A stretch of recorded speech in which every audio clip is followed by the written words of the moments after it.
السلام علیکم پیارے دوستو، آپ سب کو میرے چینل صراط مستقیم پر خوش آمدید۔ پرانے زمانے کی بات ہے، ایک تاجر تجارت کی غرض سے بغداد پہنچا۔ پچھلے وقتوں میں تجارت کا یہ قانون تھا کہ تاجر جس ملک میں تجارت کرنے جاتا، سب سے پہلے وہاں کے بادشاہ سے ملاقات کرتا، اپنا سارا سامان تجارت دکھاتا اور اس کی خوبیوں اور انفرادیت سے آگاہ کرتا تھا۔ چنانچہ اس تاجر کو بھی بغداد پہنچنے کے بعد بادشاہ کے دربار میں پیش کر دیا گیا۔ تاجر نے بادشاہ کے حضور تحائف پیش کیے، پھر مال تجارت نکالا اور ایک ایک چیز کی خوبی بیان کرتے ہوئے دکھانے لگا۔ حضور، یہ پانی سے چلنے والی گھڑی ہے جو میں نے یونان سے خریدی ہے، یہ قالین ہے جو میں نے ایران سے خریدا ہے اور یہ خالص ریشم کے تار سے بنا ہے، یہ قلم ملاحظہ فرمائیے جو میں نے جاپان سے بہت مہنگے داموں خریدا ہے۔ تاجر نے ایک ایک مال کی اہمیت بیان کی۔ بادشاہ نے مسکراتے ہوئے کہا، بہت خوب، تمام چیزیں بہت عمدہ اور نایاب ہیں جو تم نے ایران، یونان اور جاپان سے خریدی ہیں، لیکن یہ تو بتاؤ کہ تمہیں ہندوستان میں ہمارے شایان شان کوئی چیز نظر آئی؟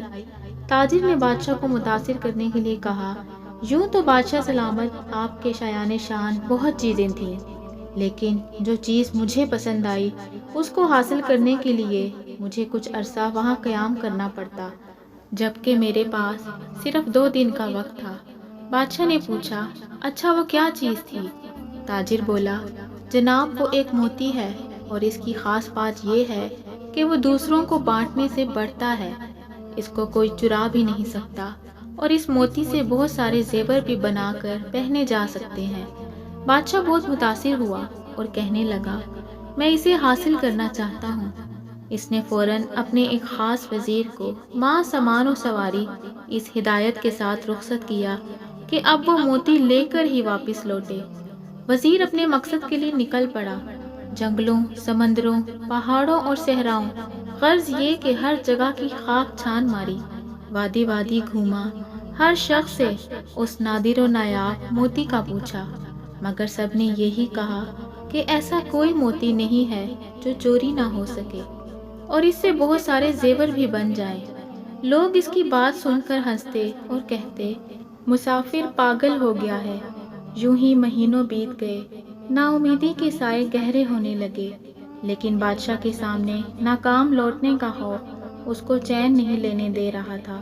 وزیر نے ہر ممکن کوشش کر لی کہ ایسا موتی مل جائے، لیکن یہ نہ ملا، سو اس نے واپسی کا ارادہ کر لیا۔ وزیر اپنی ناکامی پر زاروں کتار روتا ہوا جنگل سے گزر رہا تھا۔ رات کافی ہو چکی تھی اور وزیر بہت تھک بھی گیا تھا۔ ایک درخت کے پاس آرام کے ارادے سے لیٹا ہی تھا کہ اسی لمحے ایک روشنی اپنی جانب بڑھتی ہوئی نظر آئی۔ پہلے تو وزیر ڈر گیا، مگر پھر ایک آواز نے اس کو حوصلہ دیا، ارے نوجوان، ڈرو مت، میں اچھی پری ہوں، بتاؤ تمہارے ساتھ کیا مسئلہ ہے؟ تم مدتوں کے تھکے ہوئے مسافر معلوم ہوتے ہو، بتاؤ میں تمہاری کیا مدد کروں؟ وزیر نے اپنی داستان کہہ سنائی کہ اسے جس موتی کی تلاش تھی وہ کہیں نہیں ملا۔ اب اچھی پری وزیر کے سامنے آ چکی تھی اور وہ وزیر کی بات سن کر بے ساختہ ہنسنے لگی، پھر بولی، افسوس کہ تو نے عقل سے کام نہ لیا اور محض ایک موتی کی تلاش میں مہینوں مارا مارا پھرتا رہا۔ وزیر بولا، اچھی پری، میں تمہارا مطلب نہیں سمجھا۔ وہ بولی، بھلے آدمی، وہ موتی دراصل علم کا موتی ہے، لیکن تو اس کی ظاہری شکل و صورت کو تلاش کرتا رہا۔ علم تو ایک ایسی شے ہے جسے ہزاروں نام دیے جا سکتے ہیں، کہیں اسے پھلدار درخت کہتے ہیں تو کبھی سورج سے تشبیہ دیتے ہیں، اور اسے سمندر بھی کہا جاتا ہے، اور اسے کوئی چرا بھی نہیں سکتا، لیکن اس سے زیور بنانے والے صفت؟ وزیر نے حیرت سے پوچھا۔ پری نے مسکراتے ہوئے کہا، علم کی بہت ساری صفات ہیں، تم اس موتی کی صورت کو کیوں تلاش کرتے ہو؟